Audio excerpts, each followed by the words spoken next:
All right. Hello, everyone. Welcome back to another episode of Decentralized Radio. Today we are live with Katie the Russian. Katie, thanks for joining us. How are you doing? Thanks for having me, guys. Doing really good. Ryan, how are you doing today? Man, on this frisky Tuesday afternoon, I'm feeling wonderful. The weather's nice. We're gonna have a really good discussion. So I'm stoked. Yeah. We're getting over this cold snap here in Wyoming. It was minus 22 this Yeah, morning, I but saw. it's 12 or 13 and sunny by the afternoon. So it's great. And yeah, I think this is very, these topics we're going to talk about with Katie are very fitting right now. I think a lot of people are thinking about alternative options. There's more and more people in the health space as well thinking about Bitcoin. So stoked to have kind of a good run of Bitcoin podcasts, and then as well, kind of motherhood and raising children in a sovereign way. So we're going to talk about all these things.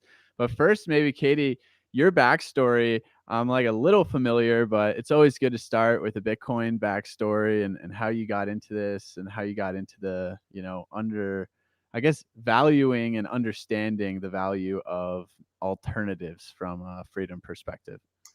Yep. So I'm Katie the Russian, obviously born and raised in Wyoming. Kidding. Obviously born and raised in Wyoming of Russia, actually Siberia, which is the coldest part of Russia. And mentality wise, I think there's some similarities. So yeah, as somebody who was born and raised in a post-Soviet country, I basically have seen multiple hyperinflation throughout my lifetime. I've seen the authoritarian governments coming after whatever you own, as well as whatever you think. So kind of questioning authority has been growing with me, with my family, and that's just how I grew up. I grew up in a highly entrepreneurial family, and like critical thinking was engraved with me by my parents, which I'm super thankful for. So when I got the opportunity to actually learn about Bitcoin, it clicked quite quickly, again because of my experiences in life. I sometimes compare myself to the movie character. The movie's called Slumdog, where the guy from India just knows all the answers to the Who Wants to Be a Millionaire. And I obviously didn't grow up in Indian ghetto, but all the experiences in life has led me to this sovereign individual lifestyle in terms of the monetary policy, my own health, my family, and just my values in general. Um, I guess that's something I can thank Russia for in some ways. Um, so yeah, I've been a Bitcoiner for quite a few years, and Bitcoin is all like the way I viewed my life in general. Also, really went hand in hand, like overlap with how I see the monetary system, the health stuff, the jurisdictional arbitrage just fall into it so perfectly too. And that's what I do these days. I'm a founder and CEO of Plan B Passport, where we help people all over the world to obtain a second citizenship residency for their benefit. Um, just like I believe that's the way to obtain more freedom. So all these pieces just came together with Bitcoin, and now I live my dream life. It's so incredible, and we've talked to a few people now. We just had a doctor on who's expert in COVID research, and he's in Canada, but former Eastern Bloc. So he just has those fundamentals kind of baked in. But how do you feel now about like the U.S. and the West versus Russia today? Because this is something that's quite interesting, and I even have some friends, or like Russia's based, like Putin is making the right decisions, kind of like giving the finger to the West. And obviously, you have the passports, which business, which we're going to get into as like an alternative. But how do you see Russia today in kind of this sovereign lens? Do you think they're making good decisions, bad decisions, and how that compares to maybe the state of the U.S. currently? Yeah, well, politics wise, I'm very much agnostic. Well, more I used to be hateful towards politics, and now I'm agnostic because I realize that no matter which team you pick, they're always on the other side from you. your best bet is to completely disassociate with politics and put all your efforts into bettering your life, making sure that neighbors around you have the same values as you do, making sure that you have like a support system, your own quote unquote village. And that's way more important than the guy that sits in a White House or whatever. So that's my take on the whole politics things. Now, um, there's another more important sign of the times, which is like people's mentality, like socially, what is acceptable and what is not in a country. And of course, in this regard, Russia is like on the other side of political spectrum, definitely from Canada and definitely from like socialistic liberal states of the US. Just to give you an example, while there's a lot of pro-choice going on here in the US, Russia just proposed a law where they say you cannot freeze embryos. You know, when you go through IVF, you can freeze your eggs, or um, you can put the sperm in the egg, fertilize the egg, and freeze the growing embryo. And the law proposal is basically about, this is already a human, you cannot freeze embryos. So like, just to show you how on the other side of political spectrum Russia is these days. And again, you just need to make sure that your village is on your side.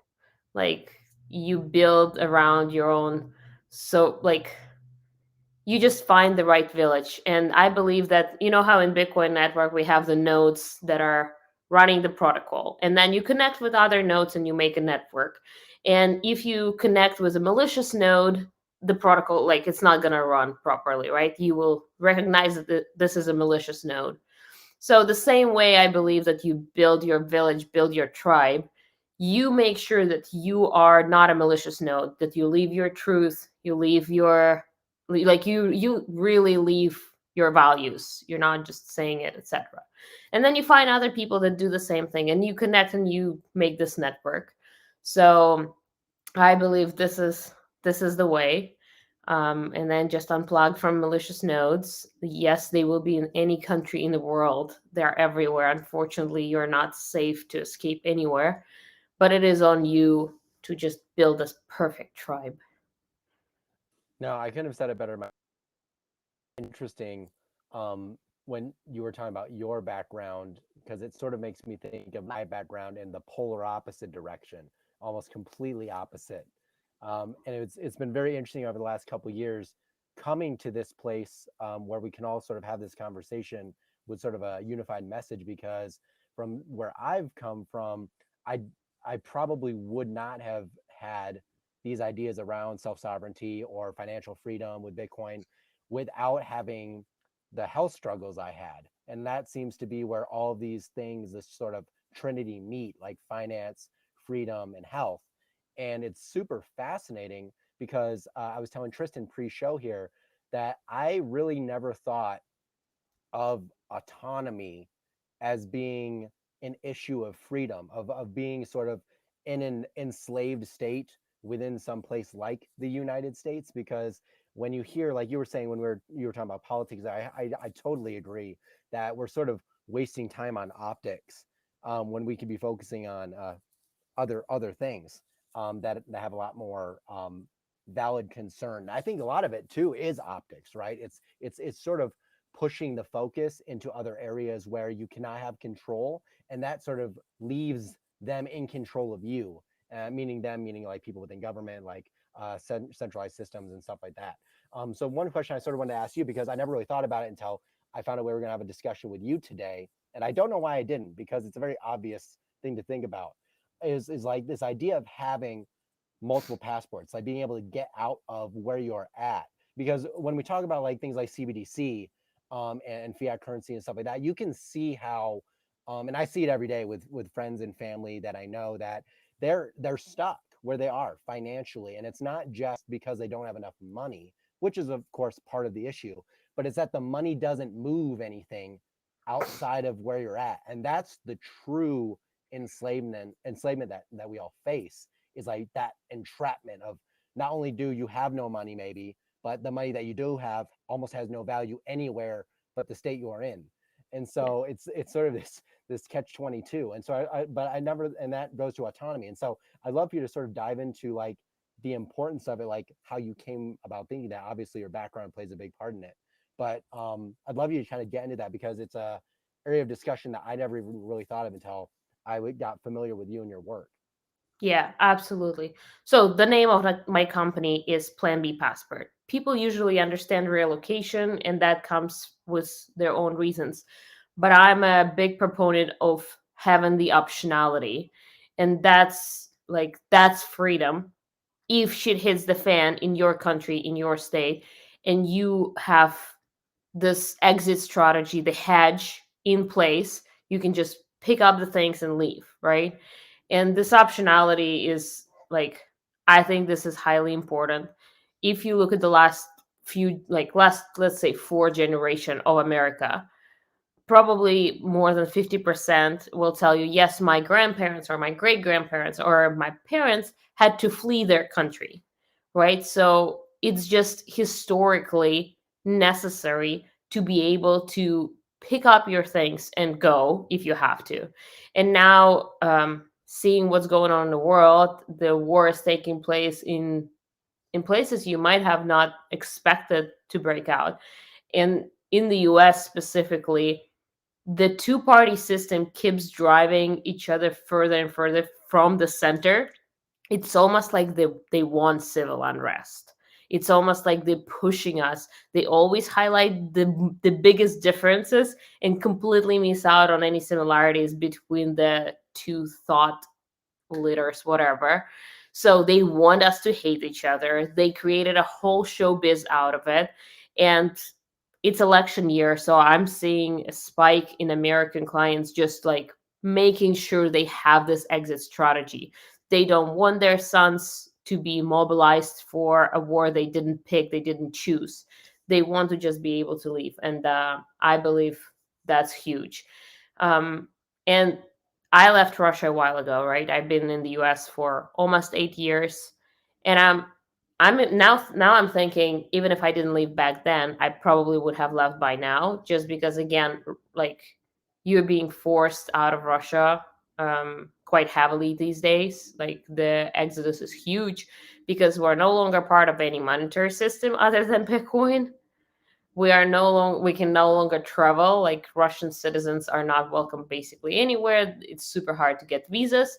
You can only basically fly in two directions to like Dubai or Turkey, and then from there you have to travel elsewhere. Like, the flights are all shut down. So there's this new iron curtain that falling back onto the Soviet bloc, specifically Russia mostly. So just having this optionality to be able to pick up things and go, and either, wait from afar and see what's going on, or just build a better life on a new spot. That's huge. And here comes the Plan B passport. So optionality, that's always the freedom. There's no other way to describe freedom. It's like you are acting on your own choices, not because somebody has monopoly over you. And when you have one passport, that means that your state has monopoly over you. Yeah, I think it's a great way to put it, and it's something that I think a lot of people realized during COVID, right? Is they got stuck, like Ryan said, their backs were up against the wall, and I think a lot of people probably made decisions that they regret or they were really uncomfortable making, and now they're like, I never want that to happen again. Like, I want these options, the optionality, like you're saying. I want the freedom to be able to, flee or be able to make the correct choice that I want to make without having to worry about money, without having to sacrifice things for my family or my health. And it's cool to see that there's a lot more people coming around on this. And yeah, it's kind of weird. And I think it's important to also understand that this isn't like, hey, I'm like, fleeing, I'm jumping ship right now. It's like, I just want the option in case things do get really bad. And we are seeing a lot of things accelerate, even here in the US. But what's really cool to me, because I've had two passports for most of my life, with Austria and the US, but I almost, it's not that useful because I feel like even Central Europe is probably more socialist and captured than US and Wyoming where I'm at right now.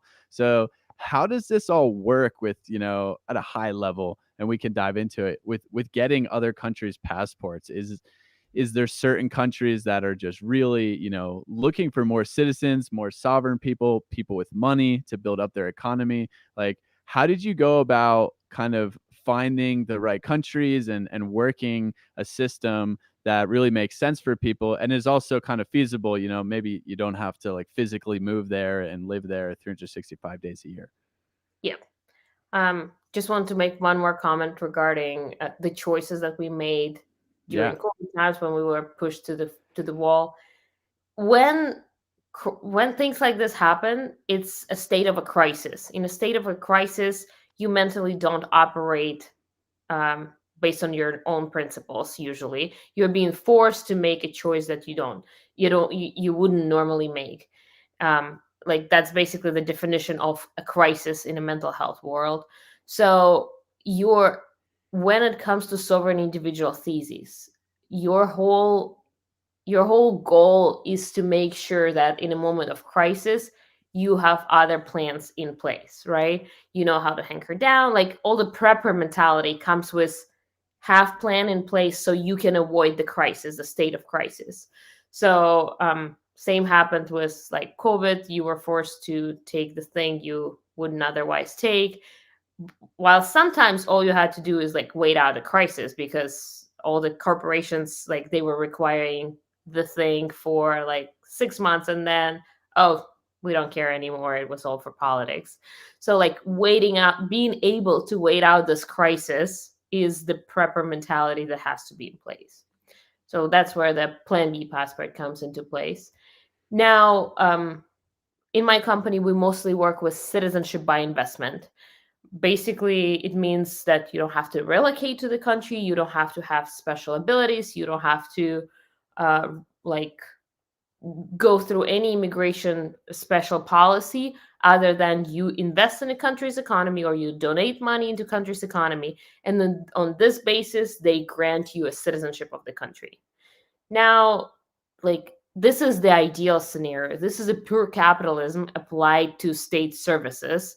You give us money, we give you passport. You picked us as the better state service provider, like just like you would pick a phone company, internet provider, the best quality of services at the better price.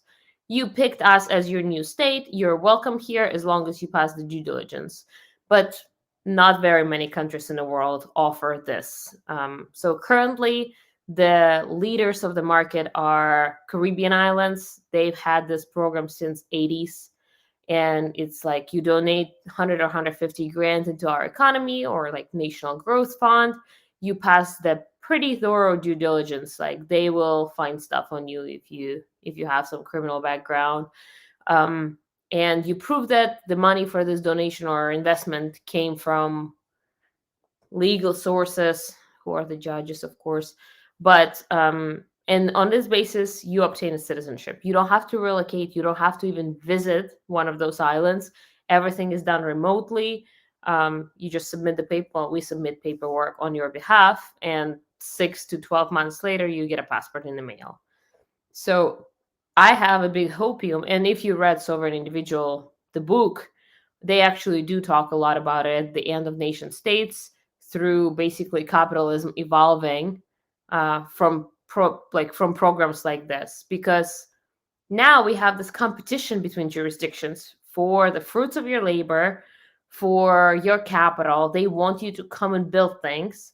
So if we actually allow this competition to happen, for the first time in a very long while, the states will be actually incentivized to be better and to provide you with better services at better price. Right now, due to the complete monopoly on the citizens, this is not the case. They have absolutely zero incentive. The state team, crew, whatever, keeps growing. The spending keeps growing. The debt keeps growing. The money printer goes brrr. So that's where we stand right now. Yeah, no, it's super interesting, especially like it's actually funny you mentioned the money printer at the end because I was just doing some research on just like current inflation and stuff like that, and it sounds like they're gonna be kind of turning that printer on again in the near future, probably Yes. sooner than later. But that's just the circus that we're in, you know, and that's just how it goes. But I guess Yep. one question that sort of comes to mind as like because it sounds like for someone that's interested, like you said, in that choice and opportunity, and like the position is having choice. Like that's what everyone, if they remove a lot of the noise, like really want. Um, it's really interesting how they use that sort of reverse psychology against you because they use it a lot. But when it comes to like price and investment for these, I'm guessing it varies via the place that you are looking for passport. Can you maybe talk about how like variants and stuff like that? Yeah, for sure. So, of course, it's pure capitalism. So, there's a competition going on, which drives the price down between the jurisdictions. So, they they usually just try to match each other in value just to make sure they still have the clients without losing too much on the cost on the price. So, let's talk about the most popular jurisdiction right now, Antigua and Barbuda, two islands in the Caribbean making one jurisdiction. It's $172,000 per single applicant, and around 220 for a family of four. And that includes the donation into government fund. It's a non-refundable donation. The government fees and Plan B passport fee for handling your services, your application. In about 7 months, you will hold a passport in your hand, or the whole family will hold a passport. You have access to 157 countries visa free or visa on arrival. So it's pretty powerful passport. The jurisdiction itself has zero capital gains tax, zero global income tax, zero dividends tax. So they incentivize you to come and build things from here.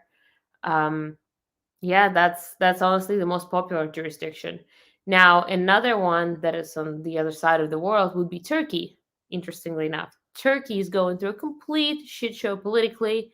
The inflation is just ridiculous there. But if you're not planning to relocate to the country, or if you're making money in US dollars and still planning to relocate, Turkey is pretty good because they are on the other side of political spectrum. Um, there's like a layer of like the immunity to wokeness socially, basically, and just knowing that they're not in bed with the US, with Canada, um, makes it a really good Plan B passport, right? Because just like Tristan, you said, if you have two passports from like EU and America, you basically know they're in bed together. Like they're on the same agenda in a lot of thoughts. So while it is good to have a second passport, you also ideally would want the two countries not to be friends, more like frenemies, maybe not enemies either. So, yep. Yeah, that's the Turkey one is quite interesting as well. It's just cool to see this, popping up more. And I know El Salvador is now doing kind of like their freedom visa or passport, I should say. And we can get into that a little bit, but the tax perspective is one that I'm really curious about, because obviously most Bitcoiners think that like taxation is theft kind of through and through. Is this something that and even there's like Puerto Rico, right, has become like a very big safe haven for tax, but they're very strict with, I'm pretty sure they like monitor how many days you are there exactly. Is this a similar thing with Antigua and other countries? Or maybe you could talk a little bit about the tax piece, because obviously this is big and people are sick of paying taxes. I'm lucky, in Wyoming we have zero state income tax, but we still have federal tax. And yeah, it's only probably going to get worse, right? For sure, tax is a huge incentive. However, Americans are in a very special spot in this regard because only two countries in the whole world have so called citizenship based taxation, meaning that if you just leave your country, you still got to file with Uncle Sam no matter what. While, let's say, Canadians can relocate, get out of Canada, cut the ties with their country, and not interact with their tax bureau ever again. So for them, it would be much easier to leave the country financially and bring their capital with them. For Americans, there are basically three tiers of minimizing their taxes. Full disclaimer, I'm not your tax attorney, I'm not tax accountant, whatever. Um, Obviously, moving between states is huge. The whole federation thing is still working in place. There is jurisdictional arbitrage between the states.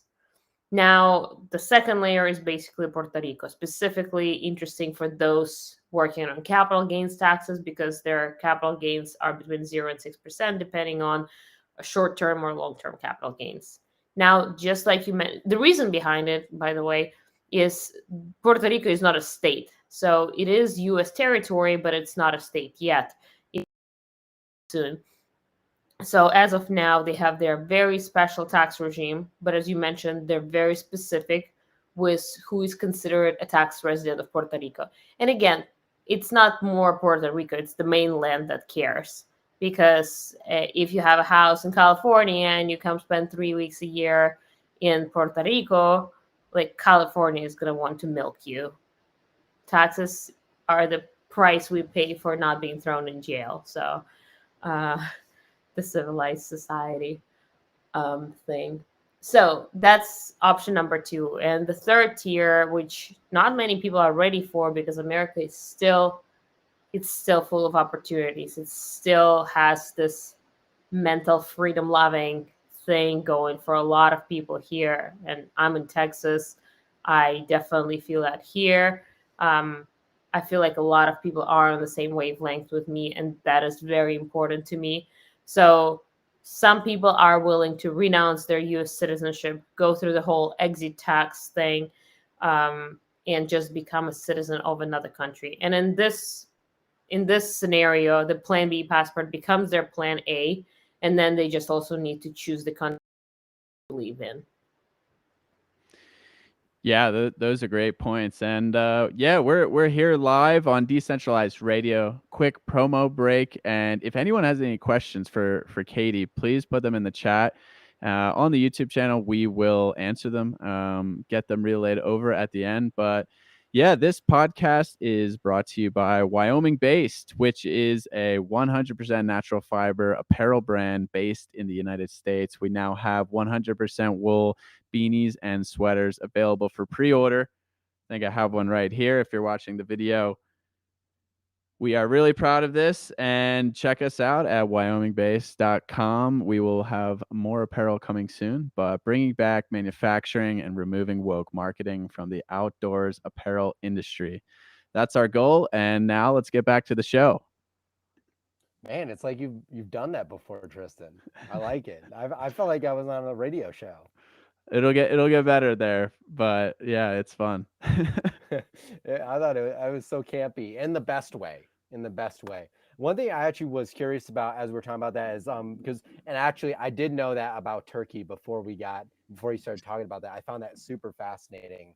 My boss actually was just there, and I can see sort of like some of the appeal, like you were saying in some ways, but it's sort of like that roll of the dice in other aspects with all the stuff going on in that part of the world. One thing I was curious about, because you do like consults, like through your website, you can book a consult and sort of like dive into, okay, like what is the best for me? Like, what's my situation? Like, hey, what would fit me? How do you help people decide that, especially when it comes to like relocation and things like that? How do you decide like what is best for your needs, wants, desires, and ability? Like as you said, like price varies, it's matched via the market and stuff. But I'd love you to sort of walk through that process a little bit. Yeah. While we provide services for very few countries, again, Citizenship by Investment is our main service. I am still very familiar with immigration policies basically all over the world, Latin America, East Europe, Southeast Asia, etc. So I'm able to just talk to you and understand what you value in life. What is your family composition? How old are the kids? What do you desire for your lifestyle? And what are your income streams? And what do you care about the most when optimizing for specific jurisdiction? And then just on the brainstorm kind of getting together and talking through that, we realize which jurisdiction makes sense. Again, if it's relocation, usually I do just advise to make sure that that's the jurisdiction you want, because in most cases people have already been there, they have already enjoyed their life there, and they know that's what they want. They just need to figure out the immigration policy to be in place. While for Plan B passport, it's very strategic choice. Again, you have to take into consideration the immigration policy that they have, the geopolitics currently in place, and let's say the next 15 years of how things may unfold. Because again, it's geopolitics, it's never set in stone. You can buy a passport today, and then 20 years later you will need another one, because now these two countries are totally in bed together, and you need to change your, just like in Bitcoin, you sometimes need to change up your security system, or you realize things change, like in your life. Like when I got pregnant, I had to change my diet a little bit, and I had to optimize for different goals. So based on your goals and needs, the strategy will change eventually, probably. But right now we just shooting the shit, we realizing what makes sense for you and your family, and then I propose the ways to execute that. No, that makes a lot of sense actually. It's because it's like I said earlier in the show, it's something I'd never really thought of considering, but now every day it seems a little bit more appealing. I'll kind of let Tristan jump in here because his mic go off. Yeah. I was just curious as well on, do you expect to see more and more countries kind of roll this out? And, El Salvador is a big one. Have you seen a spike in interest there as well in the past 1 to 2 years? Obviously, Bukele is doing a lot of great work. I'm going down to visit in a couple months, hopefully. And yeah, there's people seem to be open minded, and think of you one of like Javier Milei, but there's more and more momentum behind, I guess, the adoption of Bitcoin, as well as just being open to kind of this free market of people, really, of bringing in people to help spur the economy, to help kind of cater towards a more, libertarian, or just more uh, avoiding the Western influence in terms of the government. Yeah. Well, I definitely have my ways that more and more countries will jump on this train and realize that the old guard, such as, let's say, West Europe, is no longer the shit. And Latin America is starting to realize that they're kind of the shit now, and they can like call the shots. And El Salvador is a big one right now. They are fighting the WEF agenda on so many levels.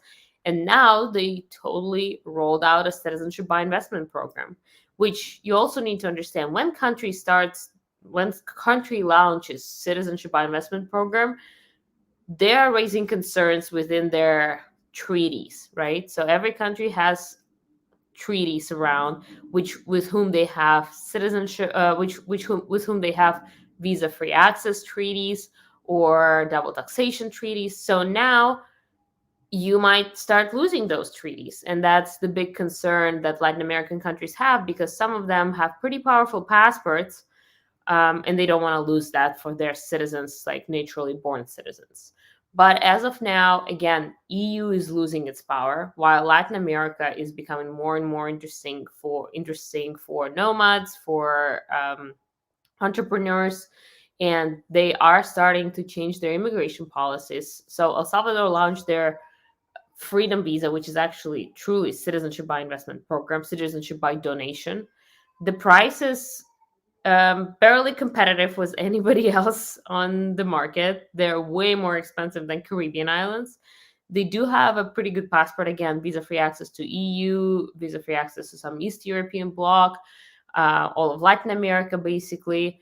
But you wouldn't you wouldn't do it if you just want to relocate to El Salvador. In this scenario, you would just go with financial solvency visa, where you just have to prove that you make over $1,200 a month, and then you're good to go. But it's more of, look, we are changing things here in El Salvador. We are really taking a step against the Western movement, and we are making Bitcoin a legal tender. We are all in support of bringing the power back to the individual. Therefore, we're open for donations. And if you're down, you'll get a passport. That's how I see this program, because like Plan B wise, they're so much more expensive than anybody else on the market. But I'm glad they did that.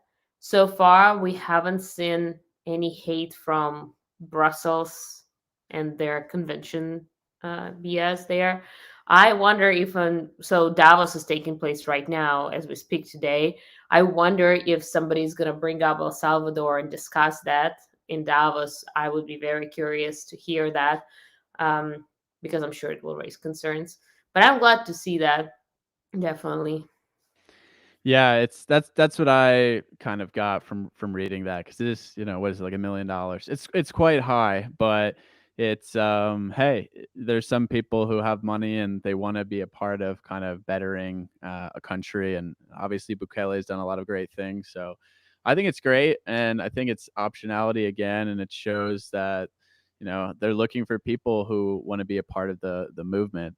And yeah, I'd be curious as well what's going on at Davos. But I'm sure people are definitely thinking about El Salvador, but because of their size, it's almost like they're small enough to kind of be ignored for a little bit, which is almost like a good thing, I think. But then, Yep. Argentina and like Malay and these people, it's like, now Argentina is like a really big country. Like, I don't think any of this is just going to be able to go, unwatched or unnoticed. Yep. The other thing that has become popular, especially I've seen in the health space, health influencer space, is I guess it's called like birth tourism passports. And I know that's a bit different from what you do, but it seems to be also kind of popular. How does that all work? And I think it's like Costa Rica is a popular destination. There's definitely other, Central American, Latin American countries as well. But do you think this is also a good way to do it? Obviously, it's a kind of a better, or sorry, it's a bigger commitment from a family perspective, but it seems to be gaining traction. Yeah, I actually, in my newsletter, I talk a lot about birth tourism. It is a huge commitment.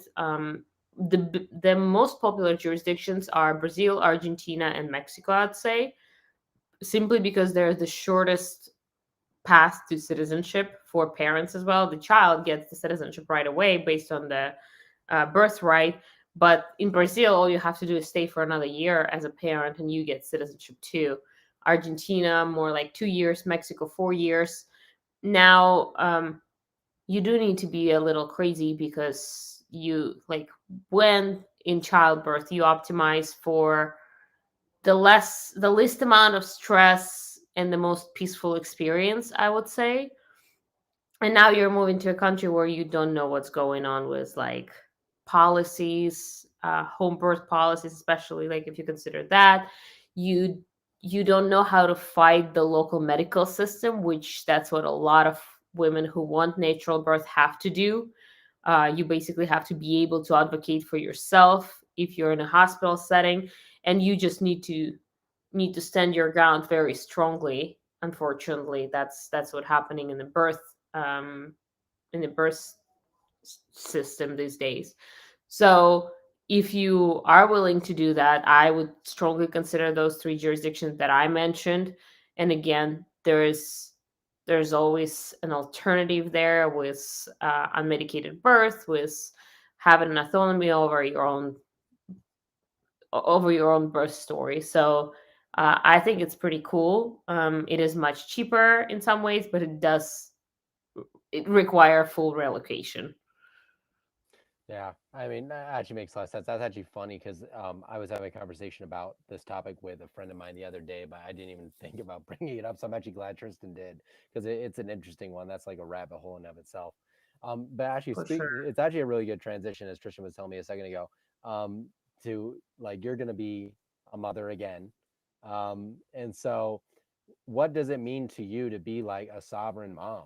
Because this is a conversation actually I've been having with a lot of new parent, close friends of mine who are newly new parents, but also just friends of mine that over the last couple of years have made a lot of transitions into a more targeted role with parenting their children because of the events of the last couple of years. So I'd love to just kind of hear your perspective. I think you'd be the first woman on the show to talk about it, so that'd be awesome. Yeah, for sure. So in parenting these days, you're again forced to the wall to do things the way system wants you to do things. Otherwise, you will not have access to certain convenience or comforts of being a parent. So, for example, you cannot attend daycare as an unvaccinated child, or not even. I'm not even saying unvaccinated. I'm saying if you're not full on schedule with CDC, which is 72 vaccines by 3 years old, you cannot go to daycare. Mind blowing, mind blowing. Absolutely. There's obviously no clarity on all this vaccination. We are blindfolded on all this information. The research is funded by not our friends but enemies who try to take advantage of us. So if you have even a little distrust in the system, you are basically an, how do you say, outcast, because on every step of the way they force you to do things their way or you're out. Same goes for like labor, childbirth. Like if you go traditional medical system, they want you to take epidural. They want you to do things the way that is convenient for a doctor, for the OBGYN to deliver your child, not the way that is natural for your body, etc. So when I try to apply my sovereign individual thesis again to the motherhood, to the parenting, you always want to leave room for optionality. You operate on first principles and just be like, okay, who's incentivized for me to do things this way? Follow the money, follow the incentives. And at this point, I feel like I'm still young, obviously, but I feel like I have my values in place to have a lot of gut feeling about things and just realize that, okay, this goes against my gut. So I just apply this to my motherhood journey quite a lot. And same for parenting, same for childbirth, bearing children, raising children, feeding my children, etc. So yeah, they just take away every step. They want both parents to work, because you can't barely, like, you cannot survive on one income in this country, in this era. uh, Mothers have 5 weeks of maternity leave, which they don't have clearance on working out yet. Like usually it's 6 weeks to have sex and work out, but 5 weeks in, you're going back to the office. Makes so much sense, right? So they want both parents to work, meaning that they have to drop off their 5 weeks old child at a daycare, which means they have to be on schedule with CDC and bring the income to the big pharma. And then after daycare, they want them in school. Now the school creates quite convenient citizens for the state who will obey no matter what. And it's just this whole conveyor, like you're in a manufacturer, just takes your child step by step and walks them through becoming a good citizen. Yes, unhappy. Yes, over medicated. Yes, getting a degree, getting in a huge debt that they don't need and they can't even monetize later in life. So it is sad. Yeah, it's actually insane, to be honest. And yeah, the vaccine schedule, again, it just backs people up against a wall, right? And under a fiat standard, they have no flexibility. Like they don't have another choice. So that's why Bitcoin is so powerful. It provides this opt out, and we can go back to having a more nurturing environment. Because again, I mean, when you just drop your kid off, let's say they're 5, 6, 10 weeks at daycare, I mean, that's like a traumatic event for that child. I mean, I can't speak first person, For but mother. from my understanding, yeah, that's for the mother and the child. It is really bad, and it's really, again, the social programming is just being installed at all levels, and the quality of daycare is so poor. So I think a lot of people are getting on board with this, but they're kind of either stuck, they don't know where to start. So maybe what were some good resources for you where you learned a lot? And again, the whole, even just pregnancy, home births, these are all like very intimidating, scenarios, right? Like you really have to trust the process, you could say. And what were some great sources of inspiration and education and knowledge for you that you implemented and found were very helpful? Yeah. Well, first of all, just don't fall for what the society tells you, because they are in a system. They can see just one perspective. They cannot see that there's other way and there are options. And the moment you start believing there are options, you will see them. Now, for the childbirth information, I really like Ina May, Inamay. It's a really cool story, actually. In 70s, there were a bunch of hippies like traveling around the US. Realized they started to get pregnant and pop out children a lot, but they were hippies traveling on a bus, so they started to deliver each other children. And that's how the biggest midwifery community has been born. So all these women just, shared the knowledge between each other.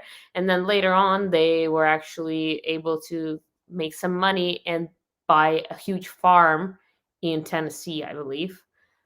So the documentary is also called The Farm, about this community of midwives. They're now at the very old age. They're all like 80 years old. They still share their knowledge. They still have a midwifery school. So I really enjoyed their documentary, their books. Ina May Gaskin is the main midwife there. So anything from her, I really enjoyed. And then it's a huge rabbit hole. There's also like Free Birth Society. Those people completely disassociate with any medical care for the childbirth, like no ultrasound, no midwives. They just, her and her husband just have kids at home. That's all that is. So that's another. Free birth society would be a good thing to look into. And again, just like I mentioned, you have to wait out the crisis. Like, for example, you can't go to daycare without vaccinations, but you can go to public school after that. That's no problem. You can file for religious exemption and they will let you in, zero problems. And you're like, okay, so you just have to wait out the first 4 or 5 years, The and you religious already have a, exemption I've been learning is a big one. And yeah, I It think is. everyone just needs to say that they're Amish, to be honest. yeah. That's fine. Well, And and that we're actually in a free happens a lot country. here. We can make up religion and still be against vaccination. Yeah. Um, so yeah, those are some good resources. But the first one is just realize there's your way. There is a society way that is being forced on you for childbearing, childbirth, then motherhood, parenting, and there's your way that you can implement at any point, and you don't have to believe that motherhood is hard, that parenting is hard, that you need certain amount of money to have children, because you can do it your way, and it will work out for good. No, and I couldn't have said it better. I mean, it's really great to have someone on with the experience like firsthand and having like garnered the knowledge, because I think when it comes down to a lot of things at the end of the day, like we spoke about some midwifery and stuff with our friend Zaid on the podcast, who just had his firstborn son this year, and it was super fascinating because one of the challenges that he talked a lot about, and I'd sort of love your take on this too, is that when you're in the system, um like they had sort of a scare, they actually had to go to the hospital at one point, but because of the way centralized medicine is like built up, like they rush you through this process, and so you don't really even have in the moment times to think about making maybe decisions you wouldn't have made other than in the pressure. And that seems to be just a theme. And so I'd love to know, like, from your perspective, like, how have you handled, obviously you have a great community and like family and all this stuff that's probably been helpful and stuff like that, plus your background, which has set you up for that knowledge base, and their side of sort of maybe coming into this new, or they don't have the knowledge base, or they don't have the support. And I'd love to hear what advice you offer to people that are in that situation, that are being pressured. Yeah. And I sort of say, like, I tell people this all the time, because in the coaching space myself, you deal with family members not understanding your health situation and why you have to do things differently. And I tell them, you kind of just gotta try to explain it, or you just shove them aside, kind of, Yep. unfortunately. But I love your take. I sort of like advice you would give in that scenario, and maybe Yeah, so experiences that you've had. I actually had my first child in a hospital while I was totally planning on a home birth. I think I deadlifted myself into labor at 34 weeks. Like, stupid, stupid. So I went into labor at 34 weeks, which put me in a hospital setting. And you really have to stand your ground strongly. And like, imagine you're a woman in labor, in pain, in stress, and you still have to advocate for yourself. And there are doctors that literally come into your room and say, well, your child may die if you don't do this. And you're like, first of all, what kind of bitch you are for saying this out loud? Like, seriously? And second, okay, give me the numbers. And she goes, 0.002%. I'm like, you motherfucker. You're totally lying to me right now. And you're like pushing me towards the direction that will cover your ass. And that, like, the whole medical system is they're optimizing for their safety, not for the longevity of your child. And like, she just wants to make sure this child gets out of the hospital 7 days from now and he or she's not dead. That's all she cares about, right? Me as a parent, I need to make sure my child lives a healthy life, doesn't have health consequences for the rest of his or her life. And like, we optimize for completely different things. And just having the power of knowledge and having the mentality that they will force you do things their way is very important. And then just having a very supportive partner for sure. Like, my husband was like, he was with me at every midwife appointment and on things. He learned so much information to be able to make decisions for us, for me and my child. So he, like, my doula still tells the story of how he was like just yelling at 17 doctors saying, get away from here, like, this is how we do things. So that's very important, to just be on the same page with your partner and know what you what is what you're willing to say yes and what you're willing to say no to. Yeah, I think that's similar to, what Zaid said. It's just like, you almost have to mentally prepare for how much they're gonna berate you, pressure you, and kind of just lie to you, like you're saying, to push, pharmaceuticals, to push vaccinations, post birth. And it's crazy. So I think anyone listening to this, like, really stand your ground. It's tremendously important. And again, like you said, you're thinking about decades of quality of life for your child. This doctor's thinking about the next week, short time preference, right? So it's all about the low time preference. And unfortunately, the decisions you make in those critical moments are imperative. So if you prepare for them, you will be able to, not have to act, as we were saying earlier, under that crisis mentality, which is really just so great that there's more and more people sharing this education, and there's more information coming out about just how it goes in that sort of environment. But maybe I want to get a little bit into afterwards, in parenting and motherhood as well, because you said a couple of really important things that, people think parenting is really hard, and children, they're always like so, out of control. And there's just so many like social norms there to break completely. And I've seen this a little bit already with my nephew, who's 2 years old. And, he's way more well behaved and progressing from a learning standpoint way faster. And obviously he's eating real food, he's getting outside. How do you think about this, in terms of everything that society says about motherhood and parenting, and then getting in as well to the tradition right now? There's this kind of like strange trend about like traditional living, especially in the health space, the Bitcoin space.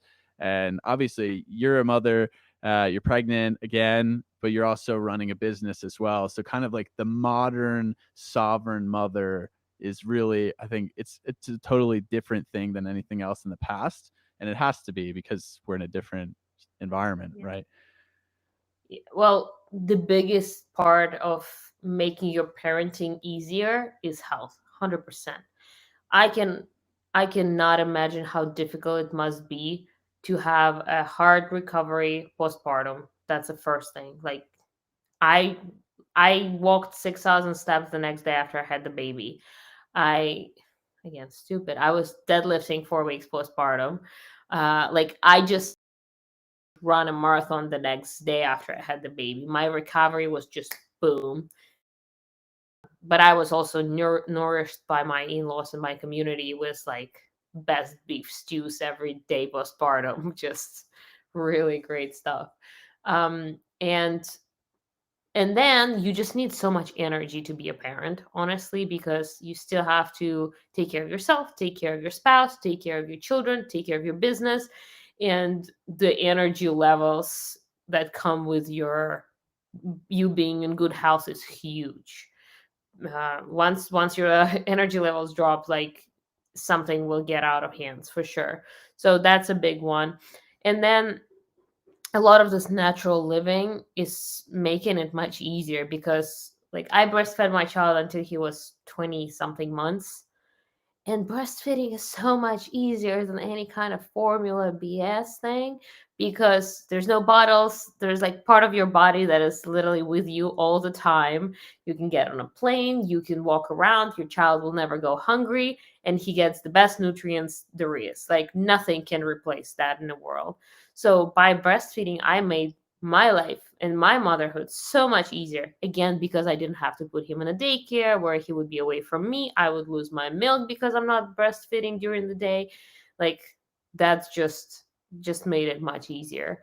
um I would say those so far. Again, I only have a 2-year-old child and about to have a son number 2 in a few weeks. So I'm talking about these experiences. As I grow older, I'm sure I'll have more solid takes on schooling. By the way, when I was first pregnant and I had a child, I had definitely this like imposter syndrome of I know what I want for my motherhood journey and for my son, but I don't know if I'll be able to stay true to my principles, or the society is right and it's gonna be so hard that I'm gonna completely lose my principles and just stick with whatever is the easiest. But then I am gaining my confidence as a mother, as a parent, as a wife as well. And so far, everything that I believed in has been true. And now with like us entering the learning experiences, I realized that yeah, they're like we don't need to be schooled on a certain curriculum. You can just follow what the child wants to learn and be more flexible with that, and it will bring better future and better results for the learning process too. So far, my bias have been confirmed. Let's see how that goes further. I have to admit, like one of the things that's really interesting is my boss uses this term zone of genius, and I feel like that's something that because the way standard curriculum is set, you learn certain things set out like throughout various years, and you don't really lean into your zone of genius. I mean, the idea of college in my head was, oh, I'll lean into my quote zone of genius then, but usually, and I had conversations with my brother about this a lot. It's sort of like you get to college and then you just try to pick the degree which you can get hopefully the best starting salary, or you're screwed. And in that case, sometimes you're screwed anyways, depending on what you pick. And that's sort of the story my brother went through the last couple of years. Um, but you mentioned being healthy and having resilience. And I find that, I mean, it sounds obvious, but I don't think it is to a lot of people, because when I think about going into parenting or going into wanting to have a child, the first thing I personally would be thinking of is like, hey, how's my health? How's the health of like my significant other? What are we giving this kid based on that? Because you're giving that child all of his mitochondria, her mitochondria from you. And so I'm getting a little granular, but it's still, I think about that because I see people that in some respects, I'm like, they're almost setting their child up for failure from the start. And then they're setting themselves up for failure because they didn't take care of themselves. And like you said, you had that great rebound. And I feel like in evolutionary history, that would be of preference to have pretty good rebound after birth, just from survival point of view. You probably wouldn't want to have to lay around for months or a month, after birth, if you have to like run away from something. So it's just something to think about from a logical point of view that I feel is like lost in normal society. But I'd love to know sort of like maybe what modalities and practices and healthy lifestyle changes you made prior to birth, but also just in general that you like owe a lot of this resilience to, and sort of just like some of that knowledge base you found. For sure. So I definitely took quite a few steps before getting pregnant with my first child. I actually engaged with a functional medicine doctor before meeting my husband with a specific request that I want to get highly fertile and make sure that my pregnancy goes well. And I came to her and I was like, I need to be able that my woman's health is in place so I can have children soon. And she's like, oh, when are you trying to conceive? I'm like, I'm single. Wait a second, I'm still single. So I took some time to get ready for that.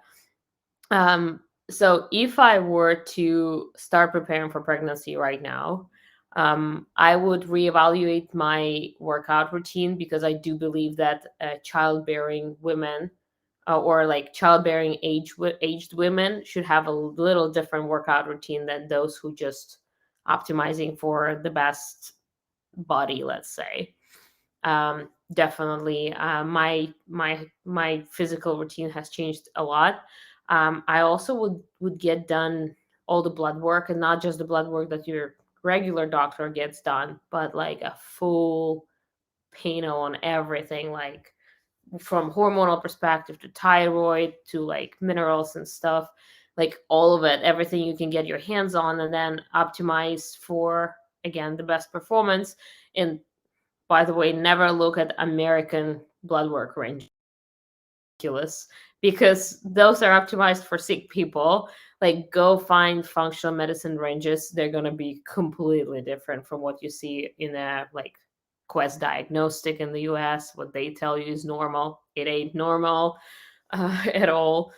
So I would definitely do that.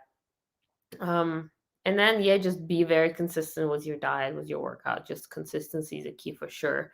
That's what I did. And so I'm coming from a professional athletic background. I used to be like Russian national team sailor. So I would get my blood work done every 6 months. So I have like tons of data on myself from when I was a child. And yet I was still not in my greatest health until I really started taking care of myself. Like the national team doctors still optimizing for different things. So I actually was told that I will have crazy issues conceiving a child. I might be infertile, etc. when I was like 19. And then I took care of my own woman's health and I got pregnant the moment I decided that I want to get pregnant. And it's never like, again, they will tell you crazy things in the women's health department, ridiculous. They will put you on birth control to get your cycle in order, and you're like, this is not your cycle. This is what the hormonal pill tells you to do, tells your body to do. So I would just again do research, be your own knowledge. Nobody's as incentivized to be healthy for you than you yourself. Like, none doctor has more incentive to get you to a healthy state. It's all on you. Yeah, that's probably my biggest take on that. Yeah, I think it's a powerful message, right? Like, nobody knows your body better than yourself, but also the fact that you can completely transform your fertility, your vitality, whatever it is. And especially for women, I think that's really important because there's definitely this social norm of what women should look like and what athletic endeavors you might be doing, and not all of these things are, like you said, very conducive for fertility, for conceiving, conception. And it goes back to, again, understanding what that means. And right, if you want to be fertile, you want to give your body like signals of safety, abundance, and just think of the environment that your body will be comfortable in conceiving a child, and then raising a child. And you mentioned a couple key points earlier as well, as and something that ties back to the hospital environment and in general is the stress and the safety aspect of when you're pregnant, when you're conceiving, and then when you are going into labor. I think these are tremendously important things that are often overlooked and then often disrupted by the centralized medical system. But it's tough. It's definitely tough out there, and there's a lot of, things that, a lot of pressures, a lot of things that, women are told to do, but in reality you have to become, I think, your own sovereign individual, and understand what's best for yourself and your family. And you've paved a good path for that, but again, it really comes down to that personal responsibility. And it's really exciting because, like I said, it's a new age. There's not this traditional, just the women's at home working, or working only to support the family. Like, we kind of have to be contributing from all fronts now, especially for moving the momentum forward in, a decentralized perspective. And it's really cool that you've built out the Plan B passport.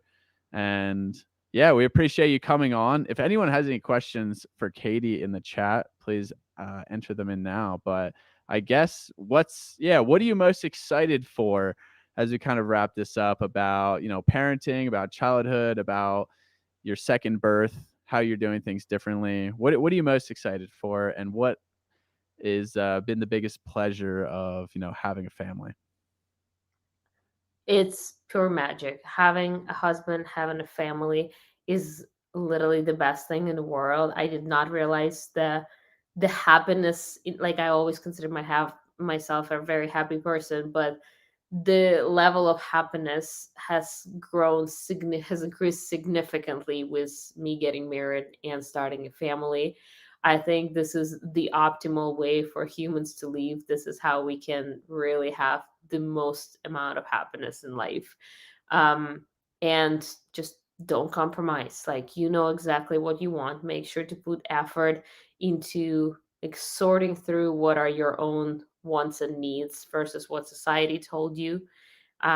Maybe out like put some effort into outlining what really important to you. Like, put it on paper, and then no compromises. Build the life of your dream. You have possibly one life, and you are the one who can make it happen or not. So my whole thesis is just don't compromise, build a beautiful life. That's it. I love it. It's so powerful. Your story is inspiring. I think this has been really important, especially for female listeners to the podcast, but also men. Find, if you're looking for a partner, go out of your way to find someone with shared values of you, and then provide, safety, protection for them in an environment that is conducive to raising a family. And shortly we will all be on the train of raising a group of sovereign individuals. That's the goal: repopulate the world with, uh, of children that have the mindset that we want to create a better world for everyone else. And it all starts with, yourself. So that's what we like to do here on Decentralized Radio. So Katie, thanks so much for coming on. We appreciate it. This will be out tomorrow if you didn't listen into live on audio. And yeah, we'll have to keep checking in with you in the future. And best of luck. Best wishes, best of health to yourself and the newborn that's coming in a few weeks. It's really exciting. Thank you so much. Thank you, guys. Really appreciate it. Had a lot of fun. And Plan Wish you B, all luck. sorry, planbpassport.com is the website, correct? Yes. They're on Okay. YouTube and all that good stuff. Yep. And All you right. are Thank you, guys. you are at Katie the Russian on Twitter as well, correct? Yes. Amazing. All right. Thanks so much, Katie. We appreciate your time. You have a good one. Thank you, guys. Have a good one.